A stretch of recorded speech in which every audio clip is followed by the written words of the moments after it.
Yes. Good afternoon, ladies and gentlemen. My name is Haerim Cho, and I'm a professor at the Korean Institute for Gender Equality, Promotion and Education, or KIJEP. I will be the MC for today's symposium. I would like to first thank all of you for coming here for this afternoon session. And now I would like to open the 14th International Symposium with a special theme on empowering women's leadership, expanding influence and innovation. The theme is in connection with this year's theme of the Jeju Forum, which is sharing a common vision for Asia's future. I would first like to inform you on today's schedule. First, we will have a keynote speech by Ms. Melissa Alvarado. She's a regional program manager at UN Women, Asia Pacific Regional Office. After that, Dr. Yang-hee Kim, Director of Gender and Leadership, will moderate presentations by experts from Korea, Singapore, and Japan, followed by a discussion. So, to begin with, I would like to introduce Min Moo-suk, President of Korean Institute for Gender Equality, Promotion and Education, who will deliver an opening remarks. Dr. Kim.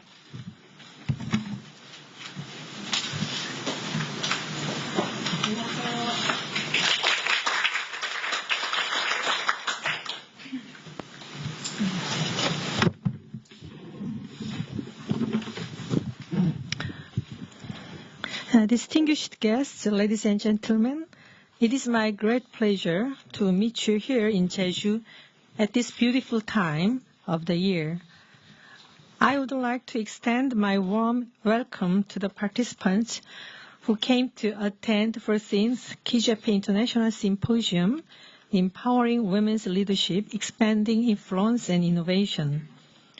This symposium is held in connection with the overarching theme of this year's Jeju Forum, sharing a common vision for Asia's future. As a keynote speaker, we invited Ms. Melissa Alvarado, Program Manager from UN Women, who will present on the cases of 3 ASEAN countries. For other speakers, we have Director General Nam-suk Park from the Ministry of Gender Equality and Family of Korea, Dr. Sophia Zhao from Center for Creative Leadership of Singapore, and Ms. Miho Watanabe of National Women's Education Center of Japan. I would like to extend my gratitude for their valuable present today. I also want to thank today's moderator, Dr. Yang-hee Kim, Director of Gender and Leadership, and our panelists, Ms. In-hee Lee, President of Jeju Women and Family Research Institute, Professor Yang-hee Do of Jeju National University, and Mr. Lee Man-jung, Head of Women Talent Development Center of KIJEP. My special thanks must go to the representative and staff of Gender Equality Education Association member organization who have been working with us, exerting their best to spread culture of gender equality in their own communities. Last but not least, I sincerely thank all the participants who are here today. In this new era of the first industrial revolution, a new leadership paradigm is called for in each field in terms of way of working and organization management. Today, gender diversity in decision-making positions has become a prerequisite to achieve creative work and innovation within organization. It has been confirmed by numerous studies that an appropriate share of female leaders not only creates positive impact on the organization's financial results, but provides a driving forces for a new change.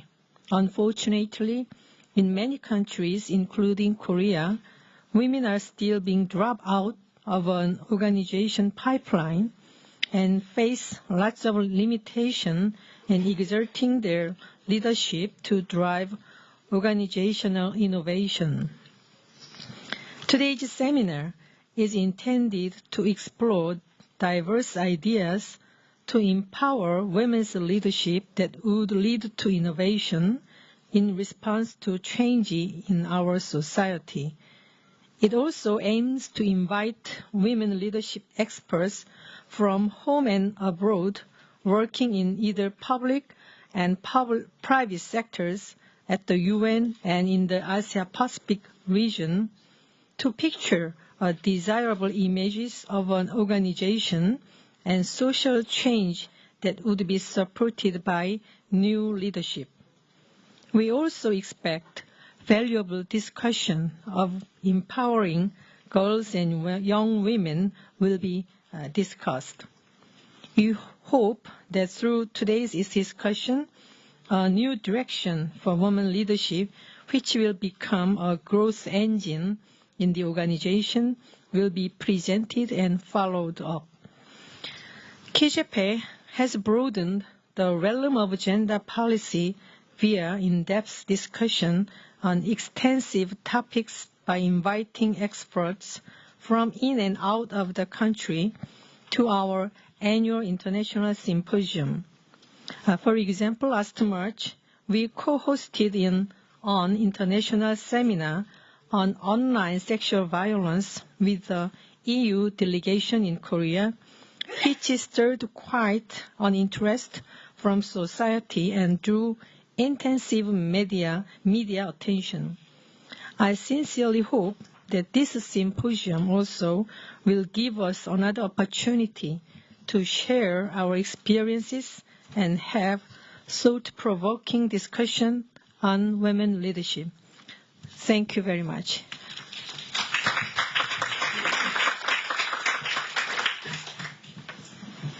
Thank you very much, President Min. Now at this time, we were scheduled to invite Jung-Soo Kim, Ms. Jung-Soo Kim, President of the International Council of Women, to deliver congratulatory remarks. But unfortunately, she could not be here, so we kindly ask for your kind understanding. So we will go directly to invite Ms. Melissa Alvarado from UN Women to deliver her keynote speech. Let us welcome her with a warm round of applause.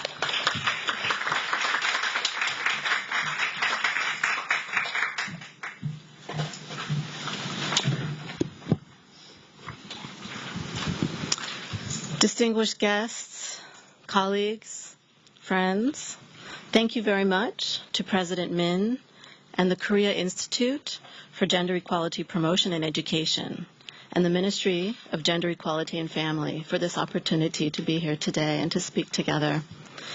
It is an honor to be here and represent UN Women in this forum. I'm going to start by telling you a few stories, and I'm going to link this to the theme of women's leadership. So my talk today will be about women's leadership, and I will use some examples from the work that UN Women is doing around the Asia-Pacific region. Oh, is that better? Good. To illustrate the ways that we are working on women's leadership in this region. So in Port Moresby, Papua New Guinea, 80% of market vendors that sell food and necessities for the community are women. Many are extremely poor. Do I need to be super close? Okay. It's okay. I just can't see around it. Okay. So many are extremely poor and depend on selling their vegetables for daily subsistence. In 2011, a survey by UN Women found that 55% of women vendors experience some form of sexual violence in market spaces. Sarah Thomas, a woman marker vendor, told us, over the years, we have all faced many problems at the markets. People cutting our bags and stealing our wallets, drunk men chasing us. We all have experienced a lot of violence. Every day, we are scared for our lives and worry that the next day, something will happen to us. It is very stressful. In response, UN Women implemented a Safe City program in partnership with local government and organizations in Port Moresby to improve women's safety and leadership in local markets. The changes have been significant. Women vendors in Garehu Market organized themselves to advocate for changes to the market environment, cleanliness and safety. More than 3,000 women formed 12 vendor associations, each with an elected spokesperson to represent their concerns to local authorities. Libraries were built, bathrooms and showers were updated, and I have been there, and these bathrooms and showers needed dramatic updating. Market stalls and shaded areas were renovated. Potable running water was provided, and a referral system for survivors of family and sexual violence in the markets was established. These were all really important innovations. I share with you this story because it represents both the appalling challenges and the capacities for tremendous change in the context of women's leadership. Women are powerful agents of change. We see in the news every day women's leadership is playing a decisive role in promoting peace, security, and sustainable development. But unfortunately, gender discrimination continues to restrain the fullest expression of women's potential. This is why UN Women is focused on increasing women's leadership and participation in decision-making at all levels. The story I've just given you is one example of women working at a local level. Of course, we are working at all levels, from national down to community levels. Fostering women's leadership and participation in the economy, in political processes, and in humanitarian action are some of UN Women's top strategic priorities. Our partnerships with women's organizations that champion rights at the national level is a key to success. We provide a platform for civil society to share its findings and achieve greater reach at the national and international levels. We know that it is transformative to ensure their work continues unimpeded by political and other constraints. We also leverage our international mandate as UN Women to convene government, civil society, and academia around the table to discuss good practices, policies, and laws while promoting data sharing and analysis. We have to be evidence-based in our approaches. These efforts, among others, are vital to fostering the growth of women's leadership. However, we are also mindful that increased women's leadership is dependent on wider levels of women's empowerment. Empowerment for women is, put simply, when a woman gains control over her life and can live her life with dignity, free from violence and discrimination. There is no one-size-fits-all prescription to empowering women, but as a general matter, it involves awareness raising about rights, building self-confidence in women, and increasing their access to and control over resources. And remember, as I'm speaking about this, we're working in all contexts. UN Women works as a universal mandate, and we work in all countries. So we're working in the poorest places to even more developed countries. And so as you think about this, kind of imagine what women's experiences are in many contexts. These are the basic prerequisites if we are to transform structures and institutions which support gender discrimination and inequality. Eliminating discriminatory laws is often a necessary first step. Laws must be stricken or removed, which prevent women and girls from having equal access to education, health care, decent work, and representation in political and economic decision-making processes. These are all areas where we need to see more women, and women are not always fully and equally represented. Ending violence against women is also a critical priority. Globally, 1 out of every 3 women have experienced physical and/or sexual violence in their lifetimes, with profound effects on their development as well as the development of their families and communities. Girls and women who face or have experienced violence are less likely to access education, gain employment, control assets, and experience economic development. Girls who marry early, far too early in some cases, and violence against adolescent girls are major factors that pull girls out of school and prevent millions of girls from completing their education and fulfilling their potential as leaders, innovators, and contributors to the workforce and to our economies and societies. Violence against women results in loss of income and increases costs of services for everybody. The data speaks for itself. In Vietnam, for example, studies show that direct costs of domestic violence represent 21% of women's monthly income. Domestic violence survivors earn 35% less income than women who have not suffered abuse. It is harder for these women to succeed, to be present, to be contributing, to be fully engaging with their potential. Economic costs are borne not only by women survivors.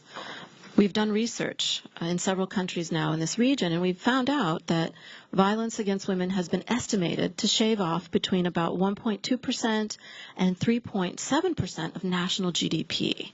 For those who are familiar with national GDP figures, these are astounding amounts. For example, in Australia, violence against women and children is estimated to cost over US $11 billion a year. $11 billion. UN Women in Asia and the Pacific is working steadily to prevent, respond to, and eliminate violence against women and girls through a multidimensional and multi-level approach in partnership with civil society and governments across the region. What that means is we work across sectors. We work with police, justice, health, social welfare, and many levels of government. The education and leadership of women and girls who contribute to this movement is critical and essential. UN Women understands that the leadership and education of girls and women are key drivers to addressing major global challenges that we all share, from turning around climate change, improving family planning, to building safer cities and innovating through technology. To boost the contributions and leadership of women and girls, we take several key strategies. First, supporting laws and policies that strengthen women's economic opportunities. Second, advocating for equitable access to services that enhance women's livelihoods, such as clean water, affordable energy, transport, and green technology. And when we think of things like clean water, I mean, this is one of the basic essentials of life. If we don't have clean water, we have sick communities, right? We're not able to spend time on more productive things, to be doing other things. And third, strengthening women's access to land. In Pakistan, UN Women partnered with other UN entities on a program that saw landless women farmers receive land tenancy rights. This was a huge accomplishment. Through land tenancy agreements, women now have access to land and own land. They have a place to live that can't be taken from them, and the chance to run farms and receive profits from the crops grown. There are very few women that actually own the land they work on globally. One woman, a widow with 8 children in Sindh province, said, "The UN Women training sessions taught me that I had valuable farming knowledge and experience, and most of all, that I had rights. Now, for the first time in my life, I can say that something is mine." These efforts are particularly important because investing in women's empowerment has a multiplier effect on poverty eradication, productivity, and sustainable economic growth. Countless studies show that women are strong contributors to the economy, the workplace, their homes, and communities. One of the main reasons is because women invest 90% of their income back into their children, families, and communities, which improves education, health, well-being, and productivity of entire families and societies. Their choices and actions reduce poverty for all and break the cycle of intergenerational poverty. As we can see, women's leadership and participation requires wider efforts to empower women. Only when women gain control of their lives and live freely, without violence and discrimination, and with dignity, can they truly have a chance of leading and participating fully in the economic, and political life of their countries. Women's leadership is also a critical factor to the empowerment of women. UN Women recognizes that women are powerful agents of change because they bring unique and significant contributions to challenges. Women have specific social resources and skills that can be valuable assets when they participate in civic, economic, and political life. Women can shape decision-making for the better. Importantly, the presence of women leaders strengthens the image of women's capacities and creates lasting impressions on young women and girls and boys. Women's leadership can pave a path towards equality. This is something that's been increasingly recognized in peace negotiations. Yeah, it's very much becoming understood that women are often not part of peace negotiations, and this is a very important and missing element that we're working to change. Women's political participation is instrumental to good governance and for meeting the different needs of women, men, girls, and boys. Women's perspectives, thoughts, and experiences enrich governance. When women and men make decisions together, the decisions better reflect and respond to the diverse needs and rights of the entire population. Increasing the voice and participation of women at all levels, from the community to the political level, is essential for advancing issues of importance to women on national agendas.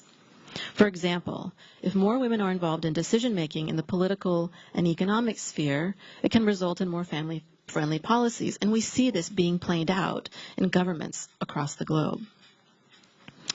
In Timor-Leste, the Solomon Islands, and Tonga, all in the Pacific, UN Women has been running the Transformational Leadership Program to influence social structures for greater gender equality. You may know that the Pacific is the region with the lowest level of women's political participation globally. Some countries have only 1 or 2 women sitting in a politically elected seat, or 1 to 2% of their leaders. This program focuses on building the individual capacity of women who are considering standing in the elections and in leadership positions. With support from UN Women, the local Timor-Leste organization, Fundação Patria, which encourages women's participation in politics, is now actively lobbying the government to integrate gender equality measures into their country's decentralization process. This is very important for the future of the whole country. UN Women recognizes the role of women in achieving a culture of peace. They are key drivers of radical change in mindsets, institutions, and cultures. We know that conflict affects women and men differently. Their lives and properties face distinctive risks. Conflict doesn't happen the same to everyone, yet it affects us differently. Women craft creative strategies to mitigate the impact of conflict and contribute in multiple ways to developing sustaining peace.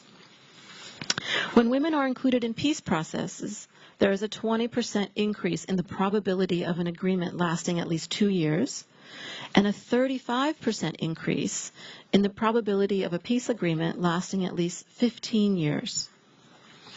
We need more women in peace processes. In the Bangsamoro provinces of the Philippines, UN Women and local partners are promoting and ensuring women's leadership and participation through the transition process. In newly reconstituted Bangsamoro institutions, through capacity building for women leaders and women's groups, women are realizing their strengths and asserting their rights to create a path towards peace. A local woman leader, Noraida Abo, said, "For the first time in so many years, I was finally able to share my own experience of armed conflict to other people and to other women. I was relieved." Women like her are on the forefront of creating peace in new ways. And sometimes we don't even ask women about their experiences of violence, conflict, peace, resolution. Women need to be part of this conversation. Her experiences and experiences of women like her are transforming how peace is won globally. So I will conclude. Strengthening women's leadership and participation requires that we recognize and support the elements that cultivate women's empowerment. This means ensuring safety, providing appropriate responses to violence against women, opening pathways to services and land, and crucially, supporting rights at every level and ending gender discrimination. Partnerships with women's organizations in Bangsamoro and elsewhere are critical in these efforts. We must continue to define the ways in which women's leadership leads to an expansion of peace and security, sustainable development, and respect for human rights. Maximizing the potential of women leaders to bring their unique and important contributions to decision-making forums is key to overcoming harmful, rigid gender norms that perpetuate gender inequality and discrimination. A multi-level and multi-dimensional approach is required, one that I hope you, our audience, will be inspired to design, develop, and deliver with us. I thank you for your attention.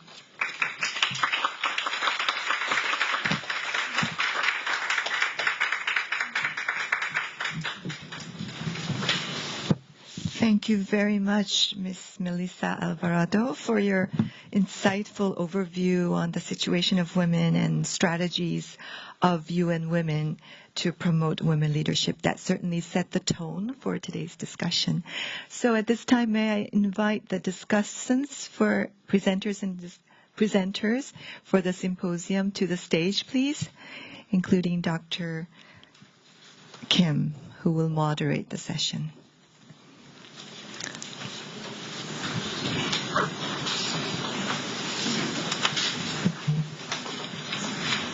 All three speakers onto the stage, please.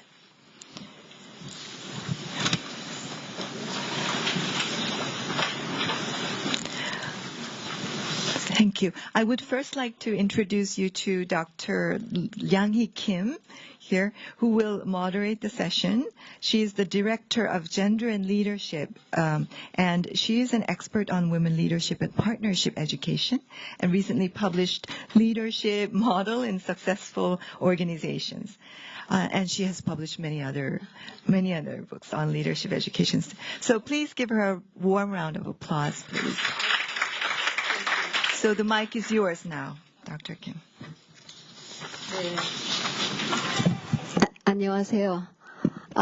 멜리사 알바라도 씨의 그 스피치가 참 감동적이었어요. 우리 아까 조혜림 교수님도 이제 set the tone 해주셨다 그러는데 오늘 우리가 다루는 주제가 큰 주제는 평화와 번영이고요. 또 우리 여기에서는 조직 혁신을 위한 여성 리더십 강화인데 사실 이제 인류가 처해 있는 위기가 기후변화라든지 4차 혁명 또 글로벌화에 따른 그 신자유주의와 글로벌화에 따른 양극화 또 요즘은 뭐 사람과 자본만 국경 없이 이동하는 것이 아니라 전쟁과 폭력도 국경 없이 이동을 하고 있습니다. 근데 이제 이런 것들이 이제까지 어떤 사회 발전을 지배했던 가치로는 해결할 수가 없다. 반창고식으로 뭘 땜질해서 해결할 수 있는 문제는 아니지 않습니까? 그래서 좀 리더십이 근본적으로 다른 가치를 통합하는 리더십으로 전환될 때 우리 인류가 보다 지속 가능한 발전을 이루리라고 생각을 하는데요. 이제 그런 면에서 우리 여성들이 어떻게 이제 더 활동을 할 것인지가 굉장히 중요하고 여성 리더들을 육성하고 그들이 그 온전하게 역량을 발휘할 수 있도록 하는 그런 분위기 조성도 필요하리라고 생각을 합니다. 오늘 세 분의 아주 귀한 발제자 분들을 모셨습니다. 우리 전체 시간이 1시간밖에 주어지지 않아서 이 귀한 발제를 해주실 분들에게 저희가 한 12분 정도밖에 드릴 수가 없을 것 같아서 너무 송구하고요. 그렇게 하고 이제 세 분의 또 토론자분들이 오셨는데 한 분이 한 5분 정도씩 단상이 비좁아서 토론하시는 선생님들은 이제 그냥 앉으신 자리에서 해주시게 될 텐데 5분씩 해주시고 또 이렇게 전국에서 오신 분들이 계시니까 플로어에서 발제자나 토론하신 분들한테 또 Q&A를 할 수 있는 시간을 조금이라도 마련하기 위해서 제가 시간 관리를 좀 잘 하도록 노력하겠습니다. 자, 첫 번째 발표자. 그러세요? 네. 네. Okay, we have a very special guest here to congratulate our gathering, and she will be here very soon before we start our presentation. She's actually the wife of Governor Won of Jeju Island, and she came here specifically because she's very much interested on gender issues. So before we begin, if we may, can we wait a few minutes before she arrives and delivers a very special congratulatory remarks?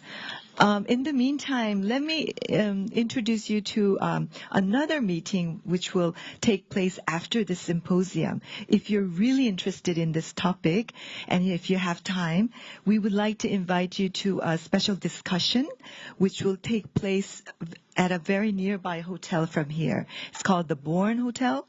like you're born again, Born Hotel. And there's going to be a discussion on gender violence, particularly from 4 o'clock.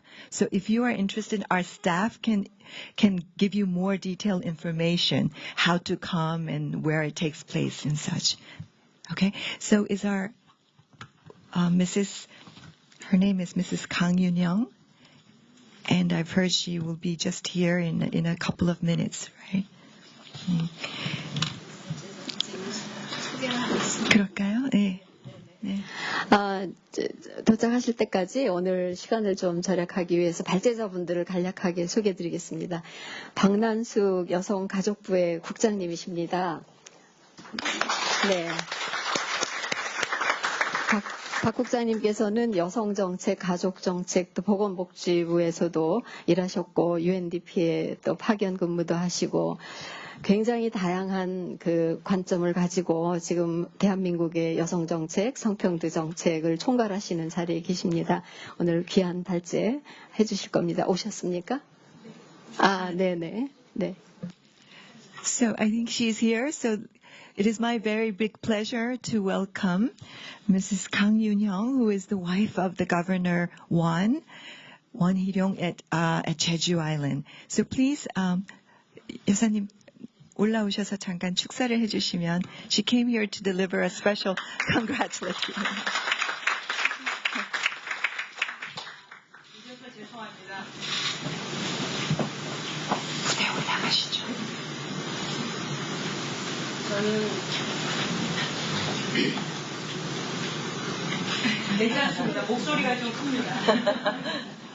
저는 제주도 원희룡 지사 안사람이고 또 저 개인적으로는 그 소아청소년 정신과 의사로 일하고 있습니다.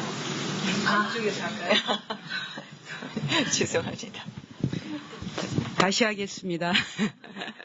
저는 원희룡 지사 안사람이자 저 개인적으로 제 직업은 소아청소년 정신과 전문이고 현재 학교에서 정신건강상의 어려움을 겪는 학교 폭력이나 자살이나 여러 가지 정신건강상의 어려움을 갖고 있는 우리 학생들을 돕기 위한 그런 커뮤니티 베이스의 멘탈 헬스 사업을 하고 있습니다.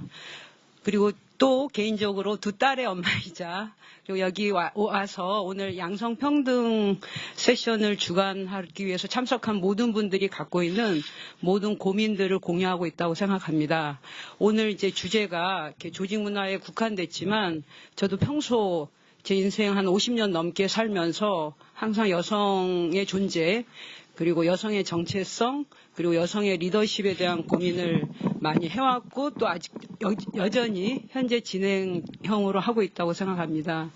그 여성 리더십과 관련해서는 저희들이 어찌 보면은 마이너리티로서 사회에서 항상 소외되고 차별받고 불평등을 받아왔던 존재로서의 어떤 그 차별을 철폐하고 차별을 극복하기 위한 노력의 한 트랙이 있다면 이제 앞으로 다가오는 4차 산업혁명 그리고 새로운 시대에서는 어쩌면 우리가 우리 공동체를 책임져 이끌어 나가는 보다 더 책임감 있는 리더십을 제시하는 투트랙으로 가야 되지 않나 하는 생각이 듭니다.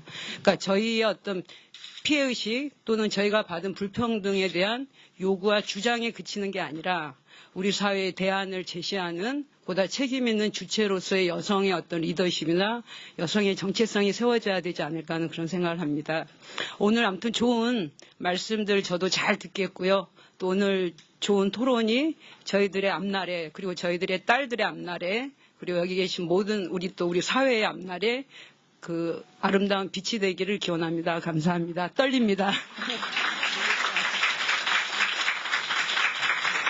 네, 계속할까요? 감사합니다. 역시 또 우리 이번 세션을 위해서 참 적절한 말씀을 해주셨습니다. 아까 첫 번째 발제자분은 소개를 드렸고요. 두 번째 발제자분은 소피아 자오 선임연구원이십니다. 잠깐, 예, 네. 소피아 자오 씨는 Center for Creative Leadership 싱가포르 지사에서 근무하고 계시고요. 여성 리더십 연구 또 트레이닝 이쪽 전문가고 특별히 이제 리더십 평가 쪽에도 많은 조회를 갖고 계신 걸로 알고 있습니다. 세 번째 발제자는 우리 대한민국하고 굉장히 가까운 일본 국립 여성교육센터 뉴욕의 미호 와타나베 씨입니다. 반갑습니다. 와타나베 씨는 일본 국립 여성교육센터에 들어가시기 전에 여성차별철폐협약 시보 홍보 활동 하셨고요. 지금은 이제 이 기관 뉴욕에서 여성의 커리어나 온라인 교육, 또 여성 관련 통계, 젠더 통계를 담당하고 계십니다. 네, 아주 너무나 멋진 분들을 모실 수 있어서 정말 기쁘고요. 그러면 지금 이제 첫 번째 발제를 부탁드리겠습니다. 박난숙 국장님 12분 정도 드리겠습니다.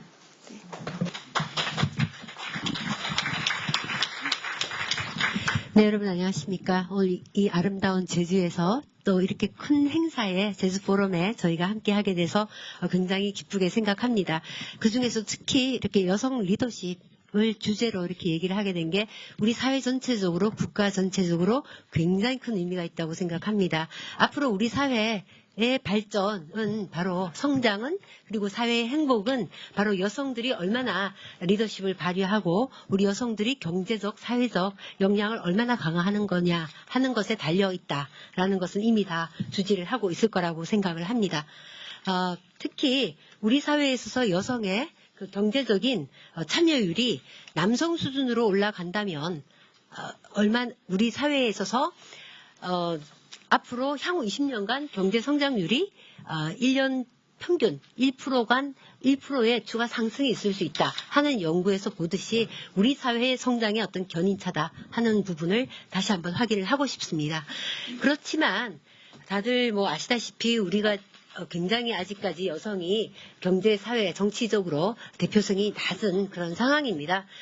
리크루트에서는 어느 정도 이제 남녀 균형의 상황에 있고 또 OECD 평균에도 근접하고 있습니다만 여성들이 경력이 단절되고 또 경력 단절된 이후에 재취업이 어렵고 또 여성들이 사회에서 대표성을 갖지 못함으로 인해서 우리 사회가 얼마나 큰 어려움을 겪고 있는지 다 알고 있을 겁니다. 저 한번 보시죠.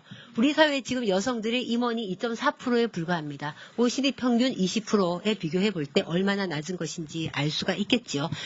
그것은 결국은 성차별적 고정관념이 가장 기본에 깔려있는 것이라고 보고요.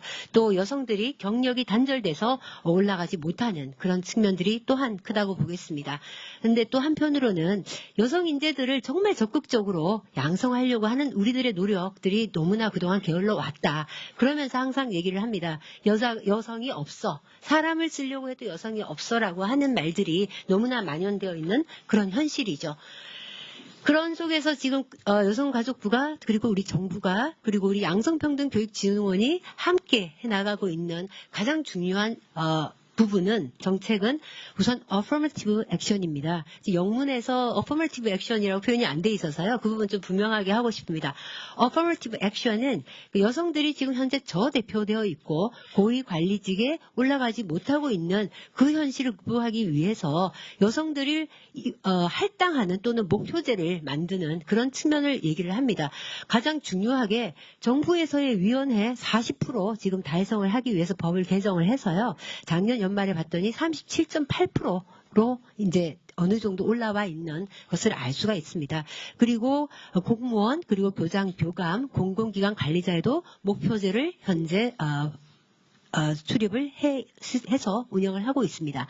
그와 함께 여성 인재를 많이 교육하는 그런 사업들을 하고 있는데요. 우선 청년 여성들은 좀 더 많이 역량을 키우고 또 재직 여성들에 대해서 리더십 교육을 하고 또 경력 단절 여성들이 앞으로 다시는 경력이 단절되지 않도록 또 취업 교육을 하는 그런 것을 생각을 해볼 수가 있겠고요. 우선 가장 중요하게 사회적인 토대를 닦기 위해서 여성 인재를 발굴하고 또 그것을 데이터베이스로 구축해서 필요한 적재적소의 여성들을 추천하는 그런 사업들도 전개를 하고 있습니다.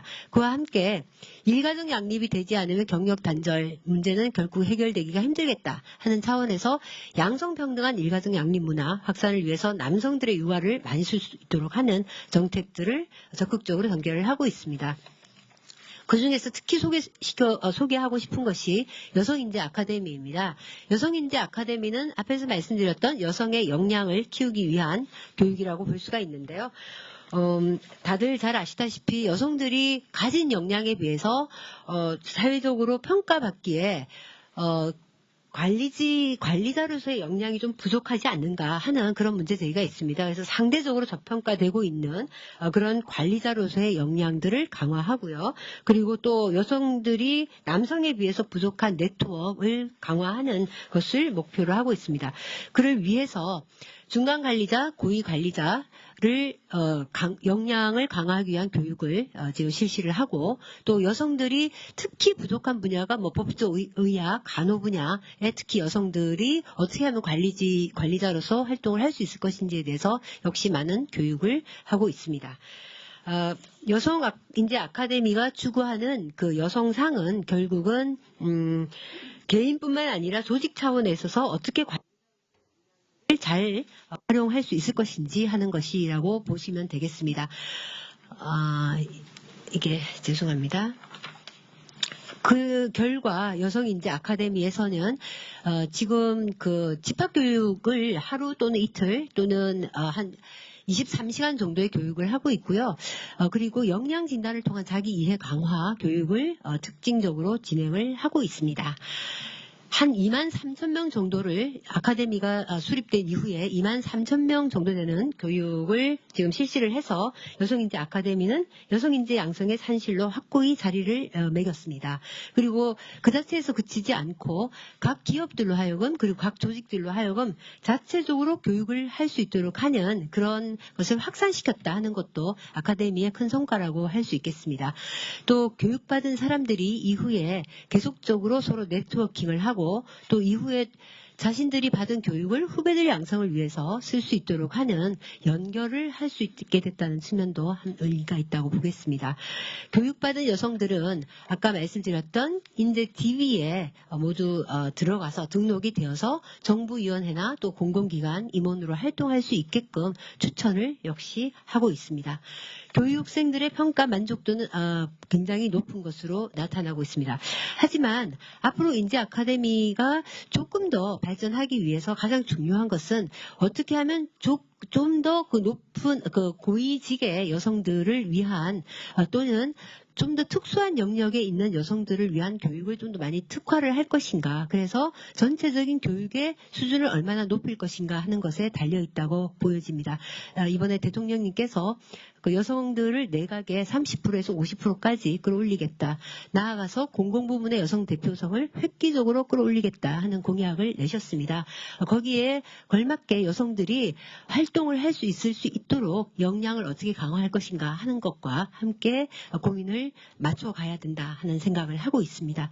또한 민간들 스스로가 자기 조직 내에서 여성들을 키울 수 있게끔 하는 그런 메카로서 이 여성인재 아카데미가 활동을 해야겠다 하는 그런 생각을 하고 있고요. 그래서 컨설팅이라든가 정보 제공 등을 이 아카데미에서 역시 적극적으로 할 생각을 하고 있습니다. 앞으로 여성들의 리더십을 키우고 또 여성들의 인재를 키우기 위한 활동으로서는 우선은 그 조직 내에서의 어떤 임금 격차라든가 각종의 고용 차별을 해소하는 것들이 전제에 깔려야 하겠고요. 또 여성들이 육아로 인해서 결코 경력이 단절되지 않도록 일가정 양립 문화가 정착되어야 하겠습니다. 그리고 공공부문 여성 대표성, 특히 임원, 아까 2.4%에 불과했던 이 여성 임원들의 비율을 획기적으로 끌어올릴 수 있도록 적어도 30% 이상이 될 수 있게끔 하는 법 제도적 장치가 역시 마련되고 범정부적인 노력들이 진행이 되어야 하겠습니다. 그리고 여성 진출이 아주 부족한 분야, 경찰이라든가 군인 분야, 이런 분야의 여성들이 또한 많이 참여할 수 있도록 저희가 적극적으로 노력을 해나갈 예정입니다. 네, 시간이 없어서 좀 급하게 하다 보니까 많은 말씀을 못 드렸습니다만 정부가 앞으로 여성들의 리더십을 강화하기 위한 노력들을 적극적으로 하겠다 하는 말씀 마지막으로 드리면서 마무리하겠습니다. 네, 감사합니다. 박난수 국장님, 사실은 하고 싶으신 말씀이 굉장히 많으셨을 텐데 시간을 이렇게 아껴주셔서 감사합니다. 사실 이제 여성인재 아카데미는 우리 양성평등교육진흥원에서 위탁 운영하고 계시고 저도 종종 거기서 강의를 합니다마는 정말 큰 성과를 내고 있습니다. 특히 그 전문직, 소방이나 경찰이나 의학 분야 이런 쪽의 여성 리더들이 남성 중심 조직에서 리더십을 발휘하기가 쉽지 않은데 그런 면에서 여성인재 아카데미에 저는 아주 전폭적인 지지를 드리고요. 이 새 정부의 그 사업이 더 확산이 되었으면 좋겠습니다. 혹시 말씀을 안 하셨는데 지금 새 정부에서 그 대통령 비서실 인사수석이 여성으로 임명이 이미 됐고 또 장관 내정자 중에서 국토부 장관이 또 외교부 장관 또 보훈처장 이렇게 전에는 정말 여성의 그림자도 가까이 생각하지 않았던 그런 분야에 여성들이 내정이 되어 있습니다. 외국에서 오신 분들 아시라고 제가 말씀을 드렸습니다. 자, 감사합니다. 두 번째 발제는 소피아 자오 씨인데요. 선생님들께서 CCL을 잘 모르실 것 같습니다. 사실 CCL은 리더십 연구 훈련 전문 기관으로 전 세계에 브랜치 오피스가 있고 그 본부는 그린스보로 노스캐롤라이나에 있습니다. 저도 잠시 CCL에 가 있었고 또 한국 외래 교수로 일한 적이 있는데 굉장히 경쟁력 있는 조직이고 여성 리더십 프로그램이 굉장히 탁월합니다. 소피아 자오 부탁드립니다.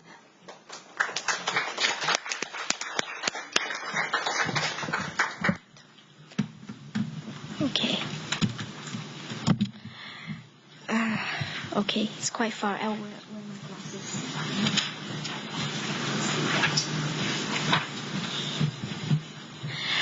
Okay, good afternoon, everyone. So my name is Sophia Zhao. I'm a senior research faculty from Center for Creative Leadership. I'm based in Singapore. And I'm also a core team member of this Asian Women Initiative and Network. It's really my great honor and pleasure to be here today with a group of men and women who share the same passion and vision. So Center for Creative Leadership, I think just now you heard a little bit, so maybe I give you some more background. So the mission of the center is really to advance the understanding, practice, and development of leadership for the benefit of society worldwide. And we do leadership training and research for both men and women. But for the sake of today, I just add something. So to understand leadership, we also need to understand women and girls' understanding, practice, and development of leadership, isn't it? So this is some photos from the center headquarters. You can see Greensboro campuses. It's really beautiful. I've been there. It's still there. And then the picture on the right is our early experiment, because in the center, whatever we provide is really based on rigorous research. And as you can see, all the participants were women. So that means that really shows the mission and determination of center to pay attention, to make effort to understand women leadership. So this is our global presence. We have offices all around the world, and we trained more than 21,000 leaders every year. Singapore is the headquarters for Asia Pacific. So that's where I'm from. So I want to show you this because Financial Times has this ranking for executive education. So the most recent one just came out 2 weeks ago.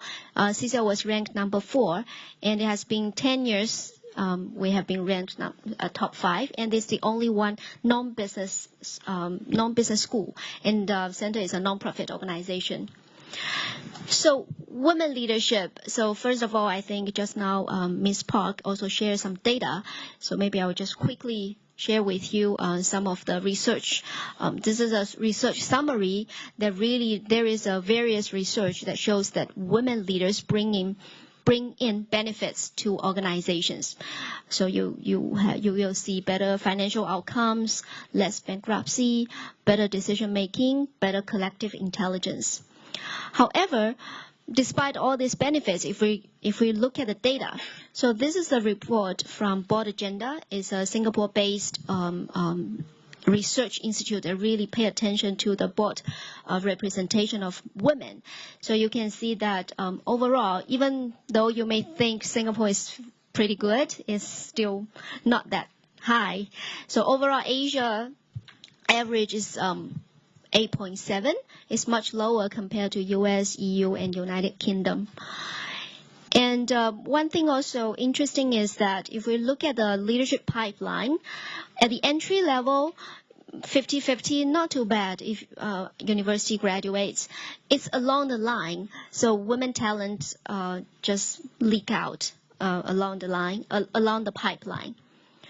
So based on Center's research, I think a lot of these career barriers can narrow down to this idea we call it unconscious bias. Basically, it's a kind of a belief and stereotype that we hold outside the conscious awareness, influence the interpretation and responses to automatically without our knowledge. So this is a very complicated, long definition. I give you some example. So we do a lot of research, and we talk to women, potential women leaders or existing women leaders. And what we found is that a lot of women told us in the workplace, they found it extremely difficult to show out themselves. So for example, women are either perceived too soft or too tough in a workplace. And they say that they have to work twice as hard to get half the credit. And also, especially at the senior level, women leaders are either seen as, if they are seen as very competent, they are usually not liked, not popular. So that's the women leadership challenge. So this is an interesting research that the researcher actually asked participants to use words, adjectives, to describe a typical woman, typical man, and a typical leader. And it turned out that for men and leader, 80%, 70% of the words overlap. However, for women and leader, only 10% of these adjectives overlap. So that's how we expect leaders to behave in a certain way, and this stereotype and unconscious bias became our stereotype that we use to judge women's leaders' performance and popularity. So how to change? So I think this is the core part of the presentation. So Asia Women Initiative and Network was a team that I work for. So the initiative was from Singapore, our Singapore office. So basically we believe that to advance women leadership and women leadership development, three components are equally important. So the first thing is research. We need to understand, to continue the research study, to understand women's challenges in the region, and turning insights into useful framework and tools. And the second is about community building and network building. So building a network where women can come together to support each other. And then the third one is we call leadership solutions. It's really enablers for career women and women groups. And we also look at girls, I will mention later. So these are various research publications from the center. The two books on the left, two titles on the left are books, and the rest are white papers, are all free for downloading. That's the non-profit part of CSIL. Whatever we gain, we give back to the society. So all the research publications are free for downloading. So a very important part of the initiative is really to raise the awareness of a women issue. So these are the pictures from various events that our leaders, men and women, by the way. So you can see our Jennifer Martineau got an interview from Channel News Asia, and then our head, Roland, talked about women leadership issues in big conferences, events, and corporates. So in terms of leadership solution, the CSIL philosophy is that all the learning has three phases: prepare, engage, and apply. So for example, if we have a leadership training, before these women come to our classroom, actually their journey has started. We have communication with them. We have emotional connection with them to make sure they are comfortable. They know what they should expect and not to expect. And we implement assessment, usually 360, to help them to have a better understanding of self. And then when they come to our classroom, and then the CSEL style is really non-lecturing. It's a lot of action learning, reflection, simulation, experiential activities, and goal setting. So even after they leave, at the apply stage, we provide them support, encouragement, follow-up lessons, e-learning, toolkits, coaching, mentoring. So that's the overview. So this is a typical leadership solution that is based on the 5 themes that is written in one of the books that you saw previously. So really, for the 3 key components of the solution is to help women to be real, making possible, and build connections. So that's the theme we build our solutions around. So these are some of the pictures from our participants. You can see we do have women leaders. So the right top is all women leaders are from India, from the same organization. And then you can see also some mixed class, women from Australia, Singapore, Hong Kong, China, Japan as well. Not Korean yet. Another arm of the CSEL work is really at the societal advancement. So previously, the pictures you can see, most of those women are from corporate, private sectors or big MNCs. So at the same time, we do provide the same leadership development opportunities. So for those women who are less privileged, so it can be university students, it can be village women in Africa, India, so you can see Indian, and then give them the opportunity to transform themselves so that they can become better mother, better community leader, or better business owner. So these are some of the quotes from our participants. Probably I will just skip for the sake of time. This is finally a case study from Myanmar. So basically, we understand that in Myanmar, women really is less privileged. So what CSEL did is we conducted an 8-day trainer, TOT training for the trainers from the Gender Equality Network. So we give them the tool so that these women bring the tool back to their community. So it's really like a multiplier effect. So you can see that we touch more lives through these community leaders. Yeah, so that's what I have. Yeah, 감사합니다. 감사합니다.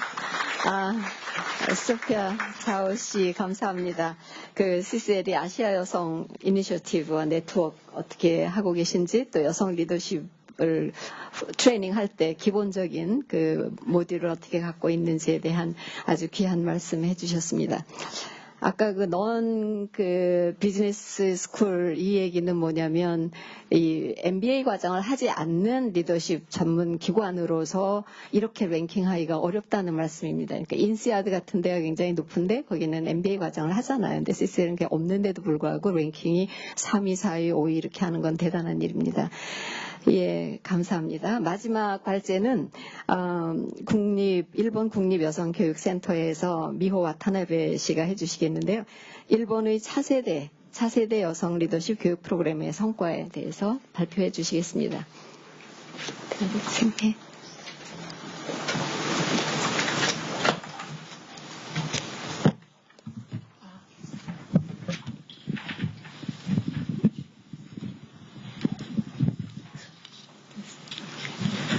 안녕하세요. I'd like first of all to congratulate and also extend my sincere gratitude to the organizers for inviting NUEC to share in this symposium, and we're very honored to meet all the distinguished guests gathered here. My presentation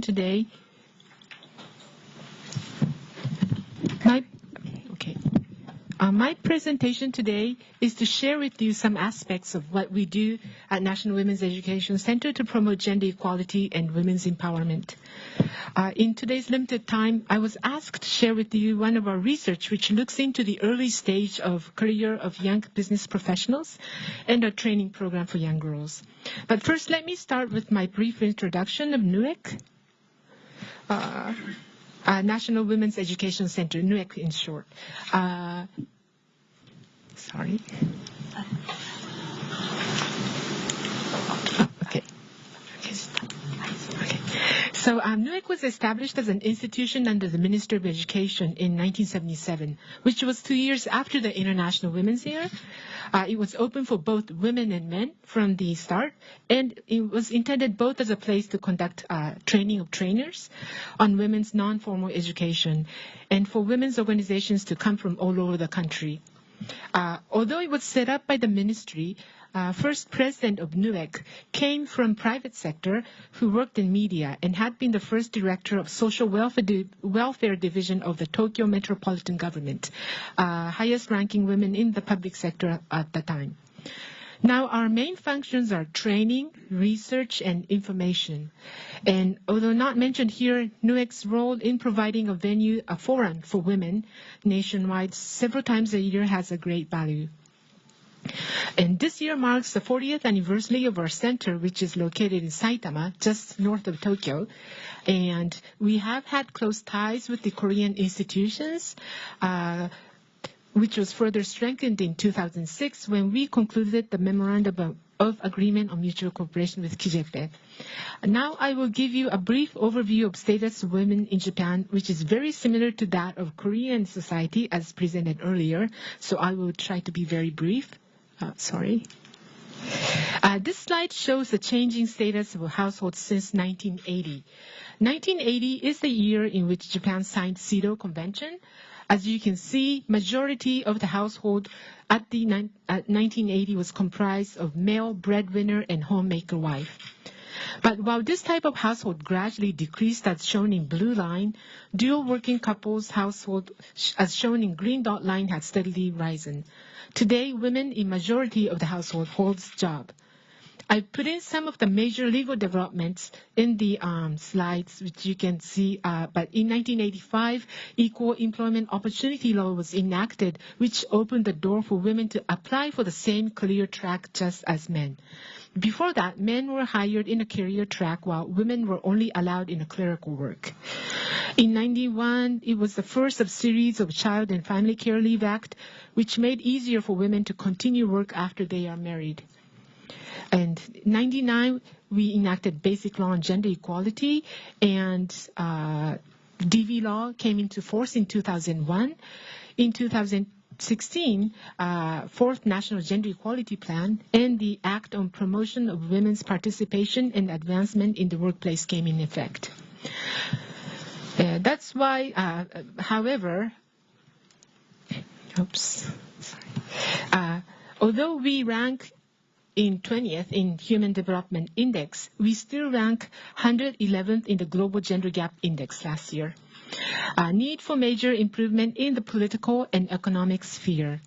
In many areas, ratio of women holding leadership position is far from equal, whether it's politician, private sector, lawyers, judges, public sector employees, or local organizations.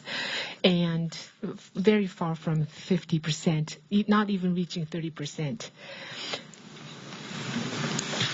And although household of women with paid job has increased over the 40 years, labor participation rate drops when women are in their 30s and 40s. And at the end of the day, women with same education as men is earning much less. Even when women stay on their job as regular employee, glass barrier hinders women from getting to the upper level. When you look at the elementary school, 62% of teachers are women. But those continuing to become principal is mere 19%. And this is all the same for the other secondary level or tertiary level. So working women's career track is a leaking pipeline. And leak owes primarily to the greatly to the work and family balance. But this time I would like to share with you, focusing on the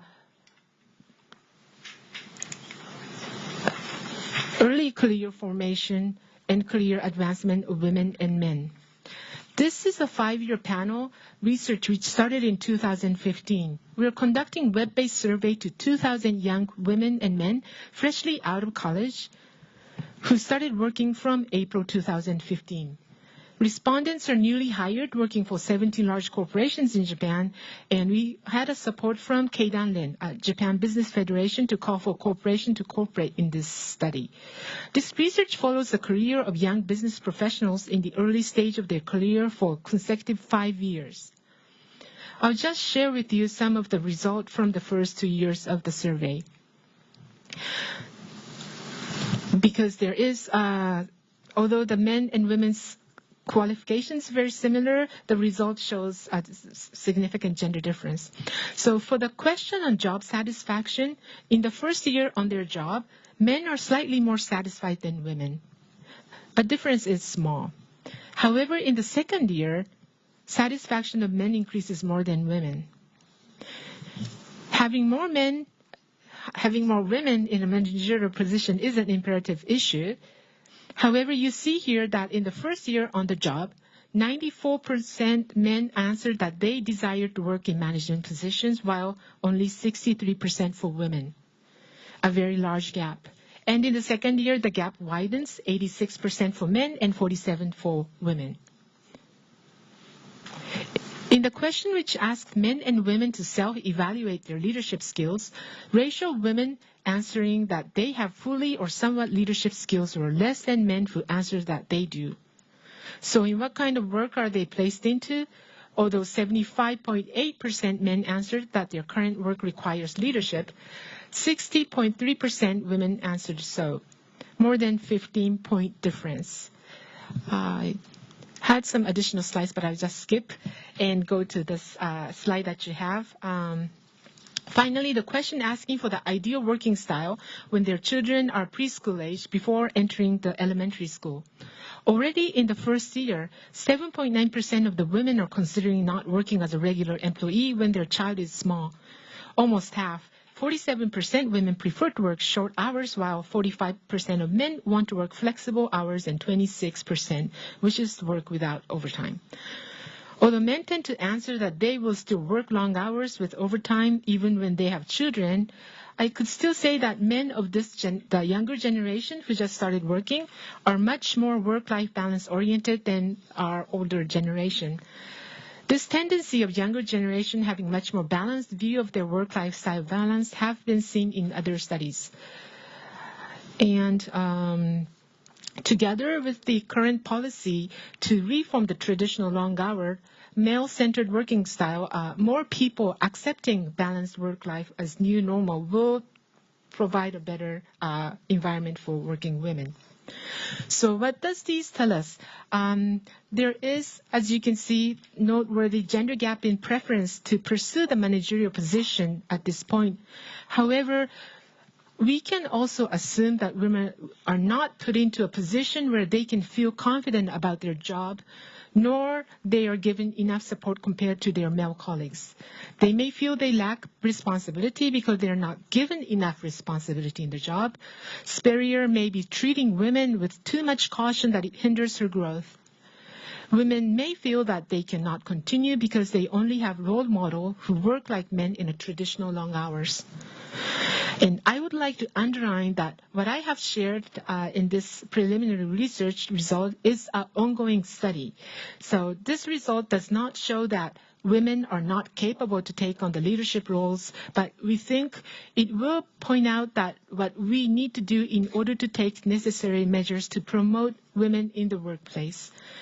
Before starting this survey, we met with the human resource managers of each corporation, and most of them told us that the hirings at the beginning of the hiring stage, women and men have equal abilities. And actually, women tend to have better set of skills than men. But after they start working at some point, men catch up with women and take the lead. So we need to further analyze the data and continue to follow how this change will increase in years of experience. Also, this is a very large corporation that we conducted a survey. So we do, and these companies, although they are not yet successful in fully making use of women, but they are trying. However, we need to look into mid-size or small-size corporation where many women work and who many of them who still do not have awareness about providing environment for women. So lastly, I'd like to talk about our training and education division and challenges that we face. For a long time, NUEC has been conducting seminars for leaders of women's organizations and local prefectural government managerial staff. Each leaders and managers who participated in our seminars will go back to their own prefectures, where they will conduct seminars, implement necessary measures, and disseminate useful information at the local level.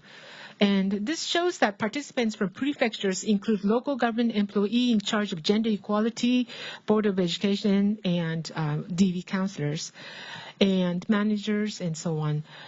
However, the yellow part shows that stakeholders, which became our target for the maybe last 5 to 10 years, namely university and private companies. And in these institutions, we are tasked to provide both individual empowerment and institutional change.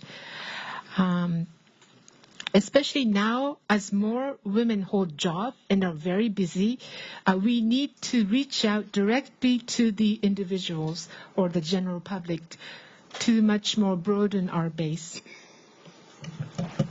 I will just share 2 examples of the training that we conduct, one for the female students and the other for the college students. Since my time is going close, I just summarize what the characteristics of these seminars. We try to provide these young girls with the opportunity to network and to meet the peer and role model and have in-depth discussions. And also, we tried to bring them not just be a student, but many of these girls, college students, high school students, come back next year, the following year, as a mentor, student mentor, or sometimes later as a professor.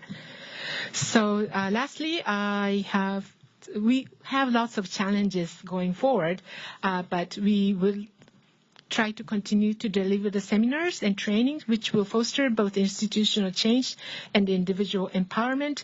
And also, just touch on the 4th one, we do need to develop like e-learning education and different styles for different targets. Okay. Thank you, 와타나베 씨. 네, 너무나 재밌는 통계를 보셨죠? 그 여성이 job satisfaction이 남성보다 조금 떨어지는, 남성은 조금 올라가는데 여성은 조금 떨어지는 2년 차가 됐을 때, 또 관리자가 되고자 하는 열망이 좀 낮아지는 그것을 보면 우리가 직장에서 일가정 양립 제도만 가지고는 안 된다. 조직의 문화가 여성을 온전하게 통합할 수 있는 방향으로 바뀌어야 된다 하는 그런 인사이트를 저는 받았습니다. 시간을 충분히 드리지 못해서 죄송합니다. 3가지 발제를 다 들었는데요. 이 지금 3분의 토론자 선생님들께서 각 5분씩 이제 말씀을 해주실 겁니다. 자, 오늘 저희가 여기는 못 모시지만은 한 분씩 오셔서 이쪽에서 말씀을 해주시면 좋겠습니다. 3분을 모셨는데요. 우선 이은희 연구원장님, 제주 여성가족연구원장님은 네, 여성가족부에도 계셨고 제주도청에서 또 여성정책을 총괄하셨고 지금 제주 여성가족연구원 원장이십니다. 네, 여러분 반갑습니다. 실은 그 제주 하면 그 강인한 여성성으로 이제 상징되고 있는데 오늘 제주 포럼 여성 세션에서 이렇게 여성 리더십을 가지고 토론하게 돼서 의미 있는 행사라고 생각을 합니다.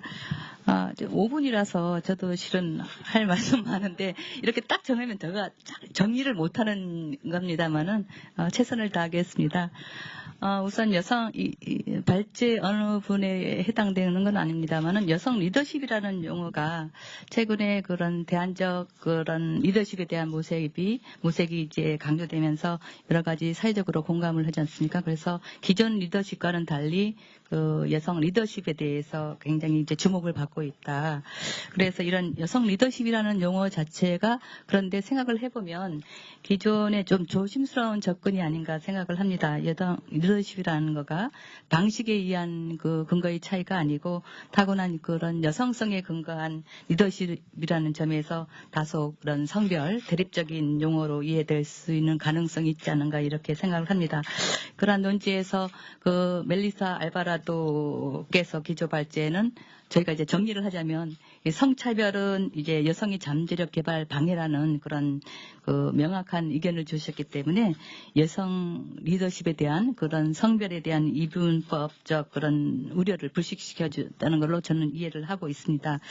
또 그 여성 리더십 강화를 위해서 그런 인파먼트를 위해서 차별법 철폐라든가 또 폭력의 근절을 지적을 하고 있습니다. 이에 대해서 저도 무척 공감하고 있기 때문에 별다른 이제 이견은 없습니다.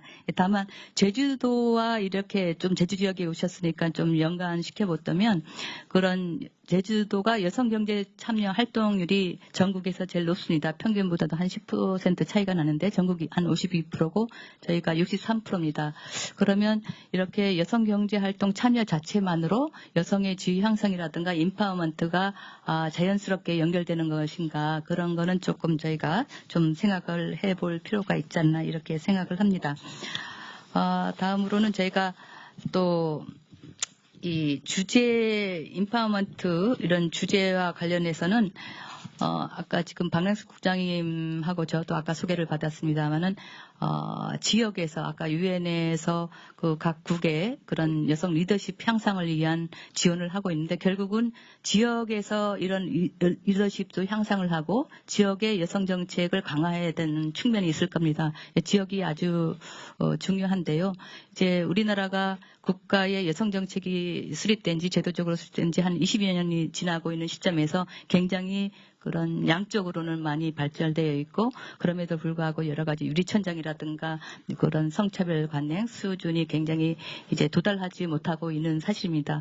그렇지만 그게 한쪽으로 와서는 이제 지역에 안착이 돼야 되는데 이제 저도 이제 경험 여가부에 있다가 지역에 막상 와 보니까 그 법제도적인지 않게 이런 의식관행이 여전히 굉장히 이제 중앙정책하고 지방정책과의 괴리가 많다. 그래서 지방정책 차원에서 굉장히 강화돼야 된다. 마침 저희 그 민선 6기 도정에서는 그 중앙정부 정책은 정책 기조대로 나가고 있대. 제주만의 양성평등 정책을 추진하고 있습니다. 오늘 주제와 같이 여성 리더십 향상을 위한 여성인재 아카데미도 저희가 운영을 하고 있습니다. 이제 양평원에서 하고 있는데 제주 지역인 경우에 다 제주 지역 리더들을 다 서울로 올라갈 수 없거든요. 그래서 지역 차원에서 저희가 또 나름대로는 이제 하고 있습니다. 이 주제를 포함해서 그 일종의 제주형 양성평등 정책이라고 해서 제주처럼이라고 저희가 프로젝트 네이밍을 지어서 2015년도부터 이제 내년까지 3개년 계획으로 하고 있습니다. 그래서 이러한 좋은 거가 여성의 그 지역 차원에서 그 민간단체하고 거버넌스를 해서 수립을 했는데 그 각 지역에서 이런 식의 있어야 된다고 생각을 합니다. 다만 제가 또 한 가지 궁금한 점은 그 소피아 자오의 그런 CCL에서 이루어진 그런 프로그램의 그런 성과, 각 그런 양성을 많이 하는데 그런 리더십을 가진 분들이 각자의 각국에 가서 어떻게 그분들이 다시 역할을 하고 영향이 되는지 그런 성과평가를 어떻게 하고 있는지 좀 궁금스럽고요. 또 일본인 경우에는 거의 저도 그때 와타나베 미오 뉴에게 제가 좀 갔었는데 그거에 대해서도 굉장히 좋은 그런 훈련 체계라고 생각을 합니다. 그에 대해서도 조금 제주 한국에 할 수 있으면 좀 부탁을 드리겠습니다. 진짜 말씀이 많이 하셨는데 죄송합니다. 제가 너무 핵심 위주로 참 귀한 말씀을 해주셨습니다. 너무 감사하고요. 죄송합니다. 방해를 해서. 네, 두 번째 토론은 우리 제주대학교 전자공학과의 도양회 교수님을 모시겠습니다. 여성과학기술인지원센터 센터장이셨습니다. 네. 예, 안녕하십니까. 제대학교 전자공학과에 근무하고 있는 도양의 교수입니다. 다들 이상하게 생각하실 거예요. 남자 교수가, 공과대 교수가 어떻게 이런 자리에 왔을까라는 이제 그 말씀들을 많이 하시는데요. 우리 대학에서도 이제 그런 말씀들을 많이 들었습니다. 사실은, 저는 5년 전까지만 하더라도 특히 여성 문제에 관련된 그것에 대해서는 개념 자체가 없었습니다. 요즘 와서 이제 듣고 보니까 그러한 상태를 젠더 블라인드니스라고 이렇게 얘기를 하시더라고요. 사실은 블라인드니스 상태에 있었는데, 리서치 사업을 이제 제가 맡아서 하게 되면서, 젠더 문제에 대해서 눈을 뜨게 되었습니다. 제가 맡게 된 계기도 가만히 보면은 그때, 저랑 같이 일하시던 이제 여자 교수님들께서 제가 이제 딸이 둘이 있거든요. 그러니까 딸이 둘이 있으니까 조금 나을 거다. 이제 이런 생각을 하셨던 것 같습니다. 오늘 이 자리에도 이제 대부분의 우리 여성들이 계시는데요. 사실은 저는 이제 지난 5년을 이렇게 돌아보면서 보면은 그 여성 문제를 해결하는 데 있어서 여성들만의 힘으로 하기는 어렵다라는 생각을 제가 하고 있습니다. 특히 그 여성 문제 같이 공감하고 또 협력하는 그러한 그 남성들이 있을 때만 이러한 문제가 좀 잘 풀려갈 수 있을 것이다. 아까 우리 그 사회자님께서도 말씀하셨지만은 여성 문제를 잘 이해하시는 대통령이 들어오시니까 지금 사회가 또 여성 중심으로 많이 변하고 있지 않습니까? 그러면서 이제 저는 학생들을 이제 교육하는 입장에서 이렇게 보니까요. 그 젠더 문제에 관련된 교육을 지금 저는 대학생들 대상으로 많이 했습니다만 대학에서 교육하는 것도 많이 늦더라고요. 많이 늦어서 사실은 우리의 그 유아교육, 초등교육, 중등교육에서부터 이러한 문제를 좀 정규 교육 과정에서 좀 다룰 수 있었으면 좋겠다라는 생각을 해봤습니다. 이것이 어떤 그 일회성인 어떤 그러한 교육보다는 정규 교육 과정 속에서 이러한 문제를 좀 다루고 이러한 문제를 모두가 좀 공감할 수 있는 그러한 문제로 만들었을 때 이 문제는 좀 장기적으로 해결될 수 있지 않겠느냐. 저도 우리 딸이 지금 자라서 사회에 나갔을 때 겪게 될 어려움을 지금 예상을 해보면 참 답답합니다. 답답한데, 그런 문제는 지금 이 자리에 그 성인들만 대상으로 한 그런 프로그램에서는 충분히 해결하기가 좀 어려울 거다라는 생각을 하고 있습니다. 그래서 특히 그 여가부에서도 오셨으니까요. 그 새 정부에서 좀 그러한 점들을 좀 고려하셔서 좀 정책들을 입안하시고 하시면 좋겠다라는 이런 생각을 해봤습니다. 모두 다 함께 노력하는 해서 이제 이런 문제를 해결할 수 있다는 믿음을 갖고 있고요. 다음 모임에는 우리 남성들이 조금 더 많이 올 수 있도록 하시면 훨씬 낫지 않을까 이런 생각을 해봤습니다. 감사합니다. 네. 제주대학의 윗세대에서는 여대생들 리더십 강화 또 여자 고등학생들을 이 스템 분야로 유인하기 위한 여러 가지 훈련 프로그램도 하시는 걸로 알고 있는데요. 시간상 시간을 좀 많이 할애하실 수 있도록 배려해드리지 못해 죄송합니다. 마지막 토론은 한국양성평등교육진흥원의 여성인재 아카데미를 총괄하고 계신 부장님이십니다. 정임원 부장님께 토론 부탁드리겠습니다. 네, 안녕하세요. 반갑습니다. 저는 한국양성평등교육진흥원에서 인재양성센터 센터장을 맡고 있는 정임원 부장입니다. 저는 여성인재 양성센터에서 1년에 7,000명 중간관리자들, 여성 중간관리자들 7,000명 교육하고 있고요. 그 다음에 여성인재 데이터베이스를 1년에 15,000명씩 발굴해서 등재를 하는 일을 하고 있고요. 그 다음에 청년 여성 멘토링이라고 해서 1,000명을 멘토링을 하는 일을 하고 있습니다. 숫자 때문에 제가 덩어리가 휘고 있습니다. 제가 일을 하면서 여러 가지 많이 느꼈는데 아까 두 교수님도 말씀하셨지만은 오늘은 주로 좀 남성적인 측면에서 이 문제에 대해서 말씀을 드리도록 하겠습니다. 첫 번째는 이제 맨박스에 관한 얘기인데요. 우리 흔히 잘 알다시피 맨박스는 남자는 강해야 되고 약해서는 안 되고 또 눈물을 흘려서도 안 되고 뭐 이제 다 이런 얘기가 있잖아요. 근데 이게 조직에 들어가서도 이제 마찬가지입니다. 조직에서 어떻게 생각을 하냐면은 여성한테 조직을 맡기면 조직은 망한다. 이런 이제 선입관 같은 게 있죠. 또 여성은 전략이 약하다. 여성은 영업에 약하다. 여성은 뭐 이렇게 민원 처리에 약하다. 이거에 약하고 저거에 약하고 뭐 다 약한 거예요. 그러면 임원이 되려면은 전략을 거쳐야 되고 영업을 거쳐야 되는데 이거저거 다 빼고 나면 어떻게 누구를 어떻게 임원을 시키겠습니까? 그래서 이런 맨박스적인 이런 것을 속히 파괴를 하고 좀 새롭게 이런 부분에 대해서 다시 좀 의식을 바꿔야 되는데 지금 의사결정을 하는 사람들 또 여론을 형성하는 분들 또 회사의 오너들 이런 분들 대표이사들 이런 분들 생각이 전부 이렇게 맨박스에 갇혀 있다는 거죠. 이걸 어떻게 제도적으로 또는 사회적으로 이런 것을 해결할 것이냐 이게 굉장히 중요한 문제라고 생각하고 있습니다. 두 번째는 아까 그 임원이 이게 공공기관은 한 12% 정도 되고요. 대기업이나 이런 민간 기업은 한 2.3% 이렇게 됩니다. 근데 대기업 2.3%에서 오너 계열을 다 빼버리면 1% 아래로 떨어집니다. 거의 없다는 얘기죠. 거의 없다는 얘기입니다. 근데 그게 왜 그러냐 하면은 이분들이 다 거의 그 단기 업적에 급급한 거예요. 그날 그 해 벌어서 그 해 벌어먹고 사는 사람들입니다. 쉽게 말해서 업적이 나쁘면은 그냥 잘리는 거예요. 임원이 돼갖고 보통 2년 안에 50%가 옷을 벗게 됩니다. 이런 상황에서 자기 밑에 여직원이 결혼한다고 그러면은 겉으로는 축하한다고 막 웃어요. 웃지만 속으로는 굵은 눈물을 흘리고 있습니다. 왜냐?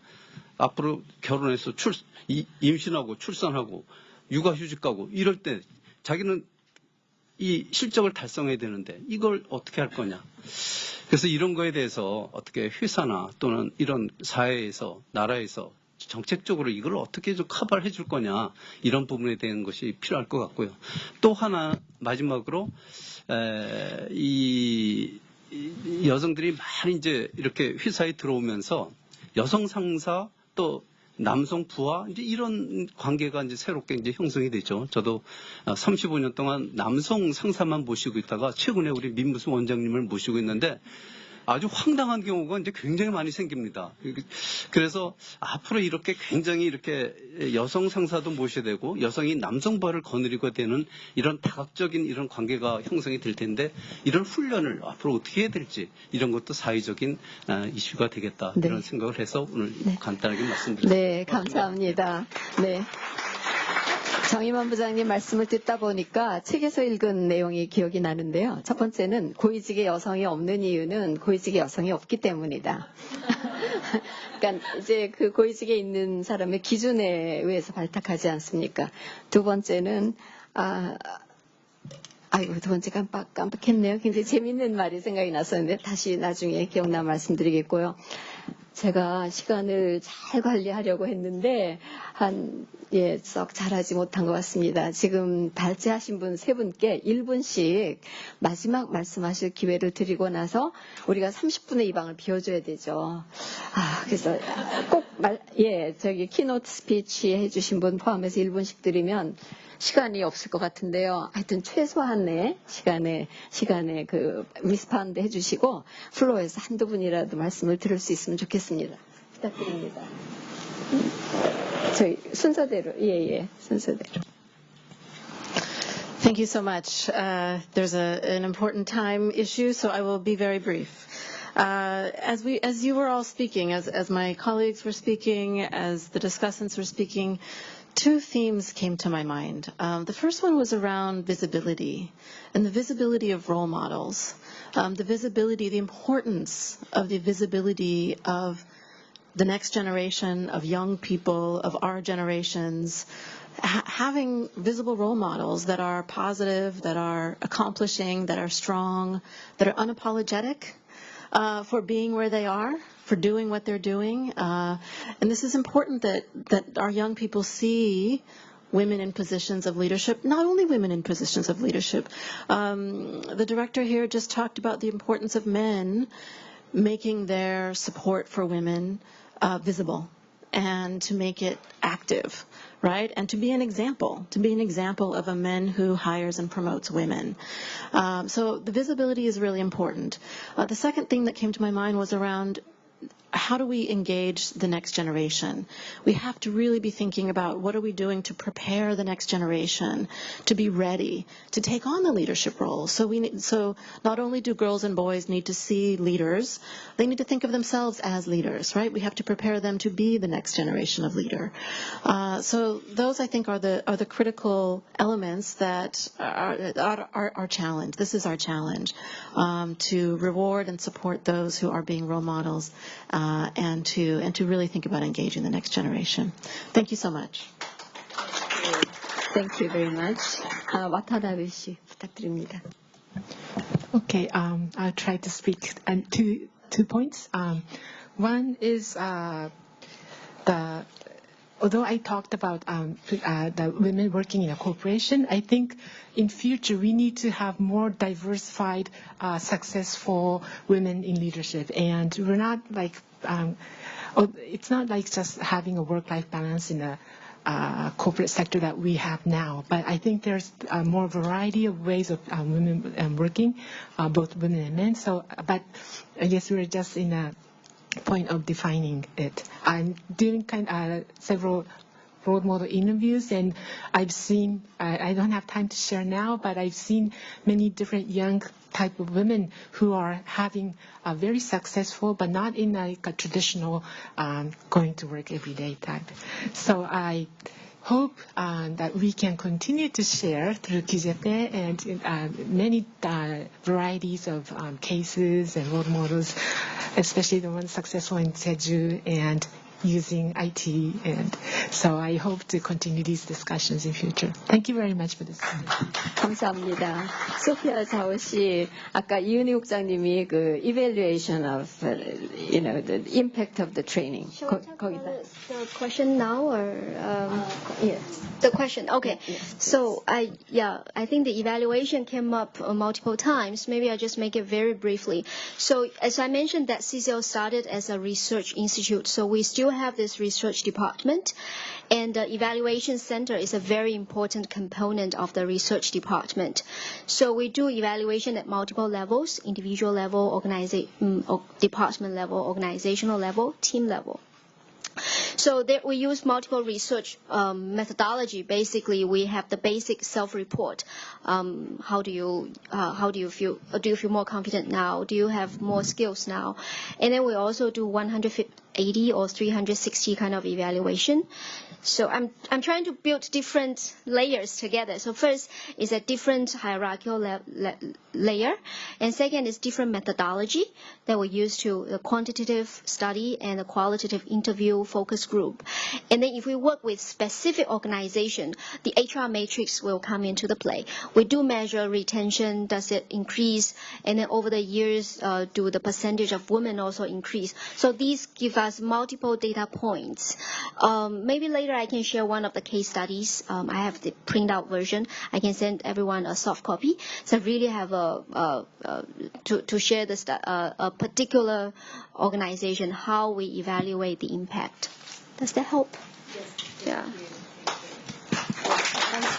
국장님 부탁드립니다. 두 가지 강조드리겠습니다. 우선 첫 번째로 사회의 변화, 그중에서 특히 여성들의 리더십과 여성들의 인력을 육성하고 또 전체 대표성을 강화하는 데 있어서 정부의 의지가 얼마나 중요하고 선도적 실천이 얼마나 중요한 것인지 하는 것을 정부위원회가 그동안 수십 년 동안 정부의 정책을 결정하는 정부의 위원회의 그 비율이, 여성 비율이 10%에 머물렀다가 단 4년 만에 40%에 육박하는 노력을, 그 성과를 보여주고 되었다는 것은 바로 정부가 하면 이렇게 되는구나 하는 것을 보여준 케이스라고 보여지고요. 지금 남녀 동수 내각을 얘기하고 30%를 얘기를 하는 이런 것들이 우리 사회에서 이제 공공부문의 여성들은 적어도 임원이 30%는 가능하겠구나 하는 이런 가능성을 던져주고 있다는 측면에 있어서 정부의 노력이 얼마나 중요한지에 대해서 저 스스로 다시 한번 말씀을 확인을 하고 또 여러분들께도 말씀드리고 싶고요. 두 번째는 저희가 여성들의 리더십을 위한 교육을 얘기를 했습니다만 교육이라고 하는 것이 전체적으로 우리 삶을 관통하는 양성평등, 성평등이라고 하는 젠더 이퀄리티의 이 가치가 우리 삶의 곳곳에 뿌리 내리게 될 때 함께 갈 때 가능한 것이다 하는 그 두 가지 말씀 드리고 싶습니다. 드리면서 마무리 짓겠습니다. 감사합니다. 네, 아주 적절한 말씀이셨습니다. 우리 플로어 토론 시간 없는 거죠? 너무 죄송합니다. 너무 죄송합니다. 네, 지금 사실 90분 동안에 우리가 1시간 동안에 우리가 여성의 대표성을 늘리는 문제, 또 새로운 리더십 레시피를 준비하는 문제 여러 가지 얘기를 했습니다. 제가 사실은 이제 제주 평화 포럼, 평화 번영을 위한 포럼이라서 엊그제 한국 다녀가신 그 벨라루스 출신의 알렉시에비치 아시죠? 소설가 Wars on Womanly Face, The Voices from Chernobyl, 이런 그 폭력과 관련해서 여성의 역할을 소설로 쓰셔서 노벨 문학상 받으신 분이시잖아요. 그분이 한국에 오셔서 기자회견 하시면서 여성들이 고위직에 많이 올라가면 전쟁이 없어질 것이다 이렇게 얘기하셨어요. 그래서 우리가 좀 더 어떤 새로운 가치로 사회를 균형을 이루는 일을 우리 모두 역할모델이 되어주시고 서로의 리더십을 육성하는 적극적인 역할을 통해서 그러한 새로운 변화를 이루기 바랍니다. 오늘 짧은 시간에 협조해 주셔서 너무 감사했습니다. 발제자분들, 토론자분들, 플로어에 오신 분들 감사드립니다.